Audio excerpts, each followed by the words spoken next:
बिस्मिल्लाहिर्रहमानिर्रहीम। अस्सलाम वालेकुम नाज़रीन, उम्मीद करता हूँ आप तमाम लोग खैरियत से होंगे।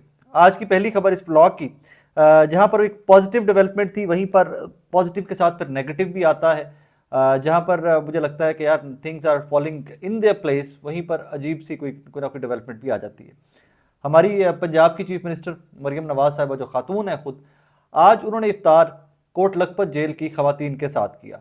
उसका एक बैकग्राउंड ये भी है एट सम पॉइंट के इसी कोट लखपत के अंदर मरीम नवाज साहिबा ने भी वक्त गुजारा हुआ है। वो भी जब मुकैयद थी तो वो इसी कोट लखपत के अंदर मुकैयद भी थी, और उन्होंने अपने विजिट के दौरान अपने वालिद वाला सेल भी देखा जहाँ पर नवाज शरीफ साहब भी एट सम पॉइंट मुकैयद थे। और रिपोर्टर्स जो वहाँ पे साथ थे वो बताते हैं कि जी मरीम साहब वहाँ पर थोड़ी सी अफसुर्दा भी हो गई एंड एवरीथिंग। ऑब्वियसली एक हिस्ट्री होती है, पास्ट होता है बंदे का एंड एवरीथिंग।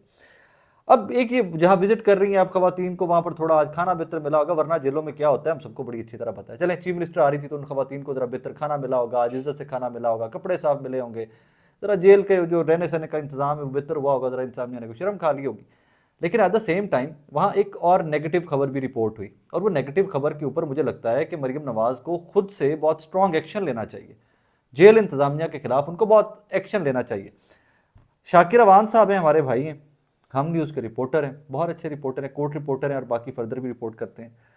शाकिर लिखते हैं, मरियम नवाज का कोट लखपत जेल का दौरा, तहरीक इंसाफ की खवातीन को एक सेल में बंद किया गया, इस सेल पर सख्त पहरा बिठाया गया, अफ्तारी का सामान तक नहीं पहुंचाया गया। और ये शाकिर ने ट्वीट किया कि 6:46 के ऊपर शाकिर अवान साहब ने यह खबर आपके और मेरे सामने रखी। इसके ऊपर जितना भी अफसोस किया जाए उतना कम है। जहाँ पर हम माजी में मेरे जैसे ऑप्टिमिस्टिक लोग ये एक्सपेक्ट करते आए कि मरीम नवाज चीफ मिनिस्टर बन गई हैं तो वो आकर उन मुकदमात को जो ख़वातीन के ऊपर पंजाब के अंदर बने हुए हैं और सियासी मुकदमात हैं, हमें मुफ्त में रगड़ा लगाने के लिए बने हैं, मरीम नवाज साहबा कहेंगे कि जनाब वाला वो मुकदमात ख़त्म किए जाएँ। मैं तो उन ऑप्टिमिस्टिक लोगों में से था, चले एक खातून चीफ मिनिस्टर आ गई है तो वो ख़वातीन का एहसास करेगी। वहीं पर ख़वातीन को शाकिर अवान साहब की खबर के मुताबिक विक्टिमाइज़ किया जा रहा है। ये कोई तरीकाकार नहीं है कि अगर बाकी सारी खवातीन के साथ बैठी, हाँ अगर मरीम नवाज साहिबा में वो उतनी करीज होनी चाहिए थी कि अगर डॉक्टर यास्मीन राशिद को, आलिया हमजा को, वो भी पॉलिटिशियन है और इसी पाए की पॉलिटिशियन है, वो जो इनसे पुरानी पॉलिटिशियन है, इनसे पुराने इलेक्शन लड़ती आ रही हैं वो खवातीन जो है, तो उनको फेस करना चाहिए था। ये बहुत अच्छा एक पॉजिटिव इकदाम होता कि अगर मरीम नवाज खुद चलकर डॉक्टर यास्मीन राशिद के पास जाती हैं और बताती हैं डॉक्टर साहिबा कोई प्रॉब्लम है आपको जेल के अंदर तो मुझे बताइए, मैं हाजिर हूँ, मैं सॉर्ट आउट करने की कोशिश करती हूँ। ये खातून चलकर जाती आलिया हमजा साहिबा के पास और उनको जाकर कहती हैं कि मुझे बताइए अगर कोई प्रॉब्लम है तो हम देर, मैं आपकी मदद करना चाहती हूँ। या आयशा भुट्टा साहिबा के पास जाती हैं, जाके उनसे बात करती हैं कि जी मैं विजिट करने आई हूँ, मैं देखने आई हूँ कि यहाँ पर जेल में जो कैदी हैं उनको किस कदर सहूलियात मैसर हैं, मैं खुद भी माजी में कैदी रही हुई हूँ।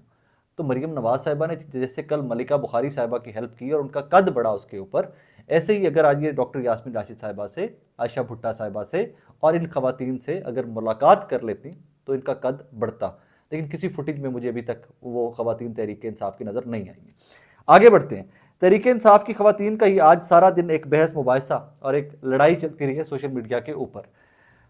लड़ाई किस चीज़ की है, उसमें कुछ सब्सटेंस तो ज़रूर है उसके अंदर कुछ ना कुछ, लेकिन वो तहरीक इंसाफ का इंटरनल मैटर है। मैं उसको बहुत ज़्यादा, मैं हमेशा से कहा करता हूँ कि पॉलिटिकल पार्टीज़ के इंटरनल मैटर के ऊपर हम सिर्फ रिपोर्ट कर सकते हैं, या मैं अपना कोई बहुत इंपॉर्टेंट फैक्टर हो या बहुत इंपॉर्टेंट मैटर हो तो उसके ऊपर मैं कोई एक आधा कॉमेंट ऐड कर सकता हूँ। आपको पसंद आए ना पसंद आए वो एक अलग सी बात है, लेकिन मैं कोई एक आधा कॉमेंट उसमें ऐड कर सकता हूँ। इसी तरह का एक कॉमेंट मैं आज भी ऐड कर देता हूँ इसके अंदर। पहले मैटर आपको समझा दूँ, पहले आपको मैटर बता दूँ कि हुआ क्या है। तय्यबा राजा साहिबा हैं, ये ज़मान पाक में इन्होंने उतना ही टाइम दिया है जितना सनम जावेद साहिबा ने दिया है, या बाकी पॉलिटिकल प्रिजनर्स जो हैं खवातीन जिन्होंने दिया है उतना ही टाइम तय्यबा राजा साहिबा ने भी दिया। और तय्यबा राजा साहिबा रिसेंटली रिहा भी हो गई हैं, उनसे पहले खदीजा शाह साहिबा भी रिहा हो गई हैं, और ये एक एक करके कुछ खवातीन जो है रिहा हो गई। 5 खवातीन जो हैं वो इस टाइम के ऊपर सिर्फ जेल में रह गई हैं। डॉक्टर यास्मीन राशिद साहिबा हैं, आलिया हमजा साहिबा हैं, आयशा भुट्टा साहिबा हैं, सनम जावेद साहिबा हैं, और एक खातून अभी रिसेंटली अरेस्ट हुई हैं एयरपोर्ट से जद्दा से वापस आती हुई, और ये 5 खवातीन कोट लखपत जेल में रह गई हैं। कल जब सेनेट के नाम पंजाब की जानिब से आए, मेरी इन्फॉर्मेशन ये है, मैंने असलम इकबाल साहब से रब्ता करने की कोशिश भी की है लेकिन मेरा उनसे रब्ता नहीं हो सका। मेरी इन्फॉर्मेशन ये है, जो मुझे बताया गया, जो मैंने इन्फॉर्मेशन इकट्ठी करने की कोशिश की तो मुझे पता चला कि जी के नाम जो थे असलम इकबाल साहब ने फाइनल किए और असलम इकबाल साहब की जानिब से फॉरवर्ड हुए। दो कि मैंने ऑनेस्टली उनका जो नंबर मेरे पास था, दो कि उस नंबर के ऊपर रब्ता, मुझे भी पता था कि मुश्किल काम है, लेकिन मुझे था कि टाइम टू टाइम ऑन करते रहेंगे एवरीथिंग। अच्छा जी, इसके ऊपर तय्यबा राजा साहिबा जो रिसेंटली रिलीज़ हुई हैं, तय्यबा राजा साहिबा ने एक पोस्ट लिखी वो सेनेट के सारे मामले के बाद। इसके ऊपर ये पोस्ट पढ़ने वाली है, इसका कंटेंट या इसकी कंटेंट लाइन जो है वो ज़रा गौर तलब है। तय्यबा लिखती हैं किसी एक को जानबूझकर ऊंचा दिखाने के लिए ज़रूरी नहीं होता कि बाकी सबकी कुर्बानियों को पसे पुश्त डाल दिया जाए या कम दिखाया जाए। सवाल ये भी हो सकता है कि जब खदीजा शाह, तैयबा राजा, आलिया हमजा किसी की भी बेल एटीसी से नहीं हुई तो एक ही औरत सनम जावेद की बेल बार बार एटीसी से कैसे हो जाती थी। खदीजा शाह वाहिद औरत है जिसके वालिद और खामंद भाई इनको गिरफ्तार करके उसके बाद जब इनको गिरफ्तार कर लिया गया तो उसके बाद खदीजा शाह ने अपनी गिरफ्तारी दी। 18 घंटे गाड़ी का सफ़र करवाकर बलूचिस्तान जेल तक भेज दिया गया। सनम 8 बार गिरफ्तार इसीलिए हुई क्योंकि इसकी 7 बार बेल भी हुई, बाकी किसी की तो बेल भी नहीं हुई। 5 केस खदीजा शाह पर भी थे मगर खदीजा शाह को जेल से बाहर निकलने तक नहीं दिया जाता था। आयशा भुट्टा वाहिद औरत है जो जिना हाउस हमला में नामजद है।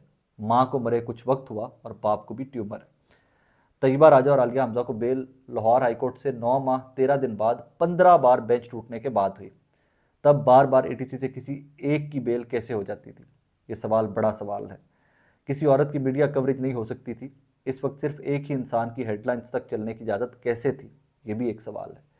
जेल से भी बयानियाँ जारी रखने की रसाई जब किसी की नहीं थी तो एक ही की रसाई कैसे थी? ये भी एक अहम सवाल है। अभी हम सिर्फ खान की वापसी की वजह से खामोश हैं, थोड़ा रुकें, सब एक साथ बोलेंगे। कुछ इन्फॉर्मेशन मेरे पास है लेकिन वो मैं I don't get into cat fights to be true. ये ख़वातीन का मामला है, मैं इसके अंदर बहुत ज़्यादा नहीं इंटरवीन करूँगा। एक चीज़ ज़रूर है, जब कल सनम जावेद साहिबा का नॉमिनेशन सामने आया सेनेट के लिए तो सेनेट एक बड़ी वो सेनेट की सीटें जो होती हैं टेक्नोक्रेटिक सी और बड़े पढ़े लिखे और बड़े वो जो उस फील्ड के माहिर लोग होते हैं उनको मोस्टली जमातें सेनेट में भिजवाती हैं और इस चीज़ का लेवरेज लेती हैं कि चले एक मौका मिला है, बहुत पढ़े लिखे लोग लेजिस्लेटर जो है अपनी जमात के उनको वहाँ पर पहुँचाया जाए। कल जब सनम साहिबा का नाम आया सामने तो उसमें कहीं बैठे हुए बहुत अच्छे सर्कल्स में कहीं पर ये गुफ्तगू हो रही थी, कल दोपहर के बाद का टाइम है थोड़ा सा, कि जनाब इस सीट के लिए तो सिर्फ अगर कोई एडजस्ट हो सकती थी या जो सूटेबल खातून थी वो सिर्फ और सिर्फ खदीजा शाह थी। और मैं इससे मुत्तफिक हूँ कि खदीजा शाह एक अचीवर हैं, इंटरनेशनली पाकिस्तान को रिप्रेजेंट कर चुकी हुई हैं। सो मेरे नज़दीक भी सेनेट के लिए Khadija was the most suitable person, even doctor Yasmin Rashid साहबा से भी ज़्यादा। I will be very honest with you कि सेनेट मतलब बंदा जचता होता है ना, पता लगे कि बंदा फलां जगह से जचदा पे। और यास्मीन राशिद साहबा रिजर्व सीटों वाला चले उनका मामला हो गया, वो ज़िमनी इलेक्शन काफ़ी सारे आ रहे हैं, तहरीक इंसाफ या सुन्नी इत्तेहाद काउंसिल, उनको वो भी लड़वा सकती थी। लेकिन ये फिर सारा मामला जो है ये इंटरनल मैटर है पाकिस्तान तहरीक इंसाफ का। मैं जो सुनता हूँ, जो इन्फॉर्मेशन इकट्ठी करता हूँ राइट लेफ्ट से, वो मैं आप लोगों तक पहुँचा देता हूँ। सो इसमें ये एक नई लड़ाई का आगाज़ हो गया हुआ है और ये लड़ाई फ्यूरियस लड़ाई है। इसमें कुछ लोग बताते हैं मुझे, आज भी और कल भी कुछ लोगों ने बताया कि जी हम वेट कर रहे हैं आयशा भुट्टा साहिबा और ये तमाम ख़वातीन ज़रा रिलीज़ हो जाएं जो हमारे साथ जेलों में थी, ये बाहर आ जाएं तो फिर बात होगी कि जेल में वक्त कैसे गुजरा और कैसे नहीं गुजरा। बट येट अगेन ये इंटरनल मैटर, इसके ऊपर मैं रिपोर्ट ज़रूर कर सकता हूँ। लेकिन येस, सेनेट के लिए बेहतर चॉइसेस तहरीक इंसाफ के पास थी और उन्हीं ख़वातीन में से जो जेल काट कर आई हैं, जो जबर काट के आई हैं, उनमें top of the list Khadija Shah साहिबा का नाम था। तो अगर नॉमिनेट किया ही जाना चाहिए था, but that's what I think. Yet again मैंने पहले अर्ज़ किया कि पार्टियों के क्या मामलात होते हैं, क्या लॉबिंग होती है, मुझे नहीं पता।